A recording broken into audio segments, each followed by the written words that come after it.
Hey guys, Andy back here from Mediocre Hobbies, bringing you day 2 of a 3-part series painting up my Empire landship.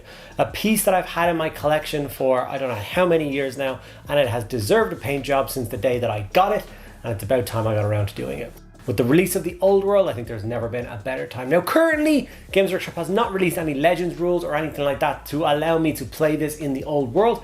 I am hoping in the near future they will give us just a little PDF with all those old cool Forge World monsters and stuff to be able to play them in the Old World in an unofficial capacity like all of the other books that they brought out. Obviously they are doing a mage order very soon with the orcs, and as part of that they are bringing back the Bone Gargant, which is a mega sized giant. So with the release of that coming back in, that kind of raises my spirit and gives me hope that they may go back and give rules to some of these awesome pieces. So like I said, I'm doing a 3-day series, one day after the next. So my goal is from the beginning of the first day to the end of the last day, I will have this entire landship fully built and fully painted. Like I said, this is day 2.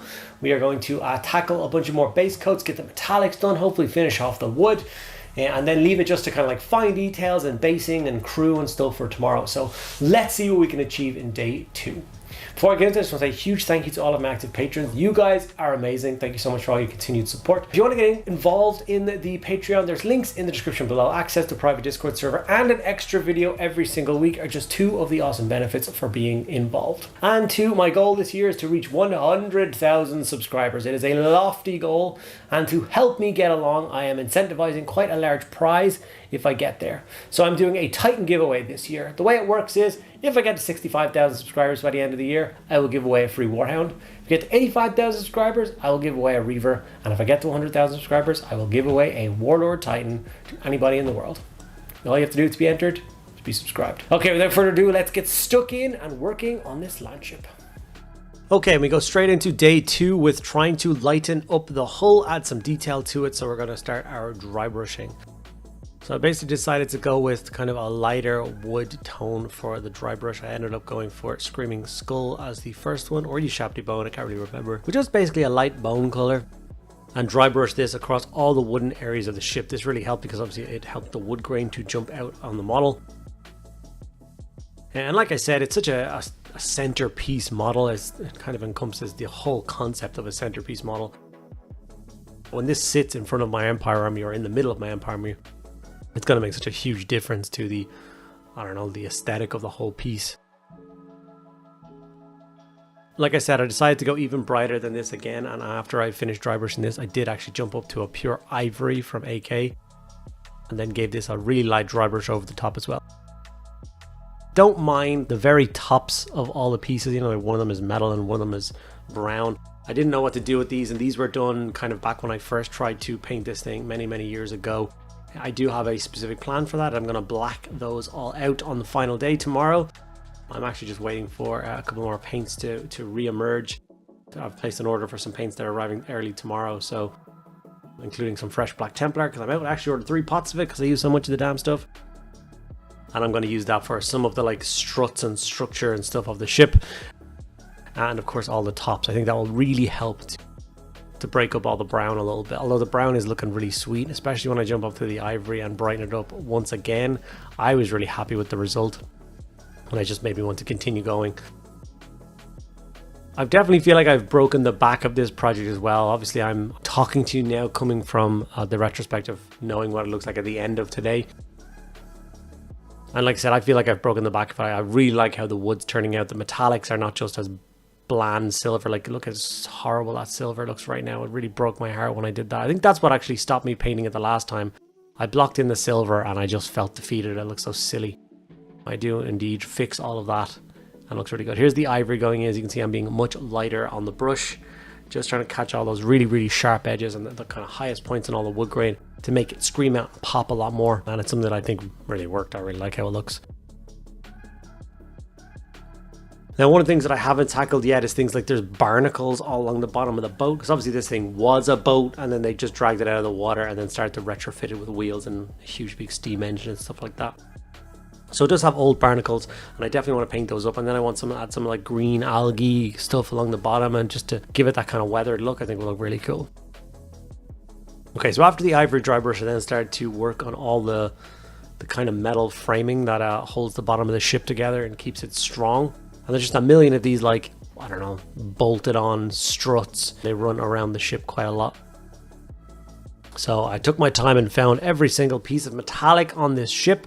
Turns out there was quite a lot of pieces, and you really do have to take your time and figure out where they all are. Obviously this bit is quite easy to find, but even things like the lug nuts on the wheels are metal. I had to get my brush in behind the giant wheels at the back to try and get as much of that metallic as possible.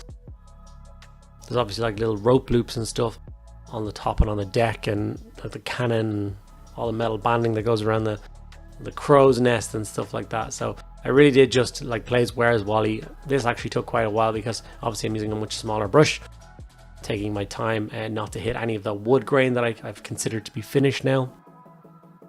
And then we got to the tedious bit of these little metal bandings. There's 2 of them on every single plank of the wheel, both wheels. There's hundreds and hundreds of these things to paint. But I just dug down deep and I got it done because I wanted to see this thing done. And obviously I promised you guys 3 days for this crazy project. So let's see if we can get it done in the 3-day span. I think I will. I mean, I'll kill myself to make sure I do get it there. So, yeah, just go with me. So all the metal banding, things like the rings that cover the port holes or the bolt holes, and other bits like that.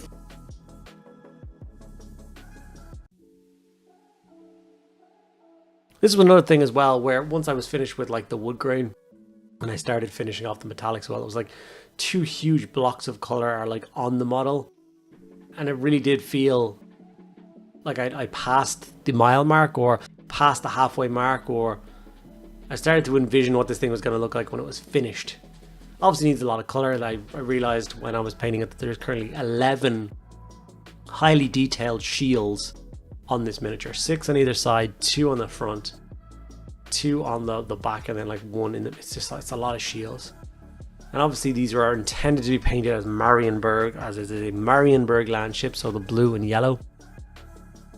But I'm of course commandeering this fine vessel for use in my Stirland army, which is green and yellow. So I will have to dig deep. Originally I thought all the shields were supposed to represent different provinces, and it was like a, I don't know, like the Olympic Games style thing. Everyone has their kind of their shields or their banner, their colors represented on this thing. It was just supposed to be a symbol of the empire. But any ones that I've seen before, all the shields are painted as Marienburg. So I'm going to follow that trend and paint all the shields to match Stirland colors. I think it's probably better to do one color. I mean, the shields being all the different province colors is a really cool idea, but I think that risks the idea of introducing too many colors to the piece and then really kind of ruining the aesthetic, drawing your attention away from any other detail apart from clown car colors of shields. Still working on the silver. These are the silver bands I was talking about for the little railings that obviously the lookout uses to climb the crow's nest. So obviously going to take my time and get those done. And once again, not hitting the wood grain on this mast, as I've done all the same steps I did on the hull. So that got the 2 layers of dry brush, including the ivory, to really make the wood grain and all the other bits and pieces on that pop. Metallics done on the bits that were left over on things like the anchor, the telescope, which I still to this day have no idea where it's meant to go on this piece. I keep looking at pictures of the Marienburg lampshade, like Google Images and stuff, and because it's so rare, there's only like 3 or 4 painted ones, loads of pictures of those 3 or 4 painted ones, and I have no idea where anybody put that telescope. I don't know where it goes. Anyone has any ideas where it goes, please let me know. I am painting it up because I want to be like a completionist. I want to get it all done, so I will finish painting it and then I will glue it somewhere. Alright, now it's time for me to break up all that silver that I mistakenly added years ago. And what I did was I grabbed a nice brassy color and I just started pulling apart the silver with other details starting to block in. So obviously the big chimney stack got done in the bronze or brass color. All the pipe work I could find got done in. So I was like, all the piping is like lead or brass or bronze. And I used that, so there's quite a lot of piping and stuff going around the engine, and if you decide that that's going to be the different color, then it really does help to break it all up. And that's all I really needed to start to see, was the breaking up of the metallics. That really helped me. I was really worried about the whole back engine steam compartmenty bit, that it was going to ruin the whole thing. So starting to see that come together was really nice. And then obviously working on this banner. Don't really know where this banner is meant to go either, but finding a place where the banner can go is, I think, less complicated. Although as of yet, I've yet to decide what I'm doing with the actual banners themselves.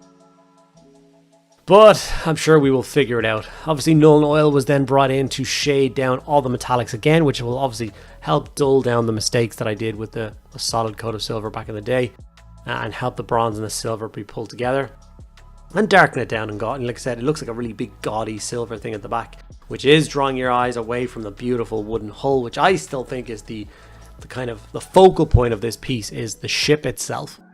I don't want to be looking at the monstrosity that is the giant steam engine sticking out of the back of this thing. So like I said, this thing is the Marienburg land ship, so coming from the Empire State of Marienburg. For those of you who do not know who Marienburg are, they are pretty much the wealthiest state in the Empire. At one stage, the Empire was in dire need of funding, and Marienburg stepped forward and basically flipped the bill on some military expenditure or whatever. But they didn't do it for free. The Empire asked them what they wanted for this hefty, amount of money, and they asked for their independence. So they are the free state of Marienburg. They actually basically separated themselves from the Empire as a whole, and they're just this wealthy port city, which still very much acts as a member state of the Empire. It will fight and defend its neighbours and participate in any wars that is required to make. But other than that, it is pretty much its own state. Because of this, its vast wealth, they get to have these crazy constructions like the land ship to be produced. It's all, as much as it is a weapon of war, it's also basically a symbol of their authority and their wealth. If they have spare cash to throw into making boats go on land, then you better believe they can fund any war they need to take. Traditionally, they are, of course, the blue and yellow scheme. I've seen a burgundy and cream scheme done a few times, and I can't figure out why people were doing that for Marienburg. It looks really beautiful, and I really want to find more information about that, because I would not mind painting up a couple of units in those colours. After the Nuln Oil had dried, I just dry brushed over all the metallics with the light silver again. Just add a quick highlight, make all those sharp bits jump out again. I didn't do it on the wheels. I left those as they are because I wasn't dry brushing any silver anywhere near all of that, because it would just make a mess of it, and I did not want to do that. I didn't even Nuln Oil the wheel bits, to be honest with you. The flat silver is fine. I think I might add some weathering powder and stuff to this piece at the end to help blend it in and make it seem as though it is a weapon of war, trundling through the countryside trying to find a battlefield where it can unleash its hell. Okay, now it was time to finally affix it to his base. I think the base is 100 by 150. It is a large base, and like I said in the first video, it is the exact same size as the news Bone Dragon for the Tomb Kings. This is an official Games Workshop base size, 100 by 150, and the model fits on it. So I think it's much better that I go with an official base size than I make up my own base size and cut it out. So I laser cut out this base myself, and obviously just glued the piece to it. As you can see, I'm holding down all four wheels independently to make sure they all get contact with the ground until the super glue does dry. I then, in fact, add more to it again because I really wanted this thing locked in place. This thing will never come off this base. So I added a bunch more super glue around the wheels again and just waited for that all to harden and solid. So it is stuck to this base in a rather secure manner. I did think about adding a lot more stuff to the base. I was like, maybe I put some fallen trees or some tree stumps or an old fence or something. I did realize that in the description of this thing they constantly talk about the fear of it falling over when it's really narrow wheelbase and it's a really tall height and weight. That when this thing does trundle into battle, it will try and find the path of least resistance. So it mostly goes on little country town roads. It doesn't really charge off into fields because it will just run aground or fall over or something. So I decided to leave the ground kind of flat and smooth as possible, and when I kind of dry brush it all up, and at the very end of the project I will add a bunch of grass tufts and flowers and stuff, very much keeping that kind of smooth flat ground where I think it belongs intact. I grabbed some AK Interactive Dark Earth texture paste, which is one of my favorite texture pastes from AK. It's a huge big tub. Basically get to base up the entire thing with that.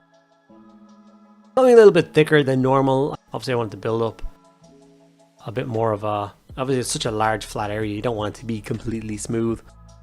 So obviously putting in a couple of rougher patches and just not quite blending it in as much as you normally would for a smaller base, I think is definitely the way forward for this. I did end up going back after the first coat had dried and touching up a few other little parts just to make sure I had a solid coat. And with that, this is where I'm going to leave the Marienburg or Stirland landship for day 2. Really happy with today's progress. I really feel like I said earlier, I've broken the back of this project. I mean, if I had painted the 11 shields on this thing, this ship would almost be done. Like, now how much time those shields are going to take up tomorrow, I have no idea. I'm a little bit worried about that, but that's a problem for tomorrow's Andy to worry about. I can't believe this thing is finally getting done, and like by the end of tomorrow I'm going to see a finished landship in my collection. That's crazy. The cannon obviously got done up alongside. The wood is the same, the silver is the same, the brass is the same, washed the same thing with the telescope. The anchor and the little ladder, which I'm still probably not going to use. And of course we have our lookout post, our crow's nest. The top of it is once again left in that grey because it's going to be the same colour as the other I don't know, tops of all the railings whenever those paints arrive. And I also managed to get the rest of the crew base coated and washed like the first 3 I did on my stream.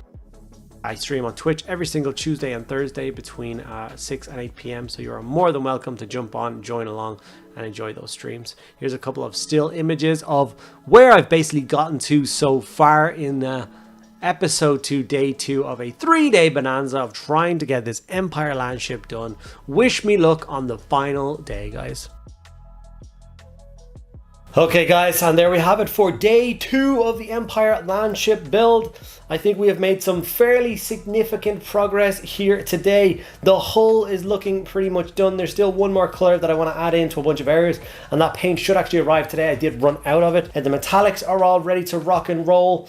I've got the base on and the texture paste on, so I get to dry brush that up really soon. So now, like I said, going to day 3, I just have lots of details. So I got to finish the basing, I got to paint the figurehead. There's 11 shields dotted around this thing that I got to paint up. Got to finish off and layer up the crew and a few other cool bits and pieces. And then at the end of that, I get to glue it all together and call the landship finished. So that's hopefully what I'll get done by the end of day tomorrow. I hope you guys enjoyed day 2. If you did, make sure you let me know by giving the video a like. Let me know if you have any concerns or thoughts in the comments below, or anything you think I should do on the final day. Every little step helps. You guys are awesome. Thank you so much. Make sure you're subscribed, and I'll see you in tomorrow and final video on the landship.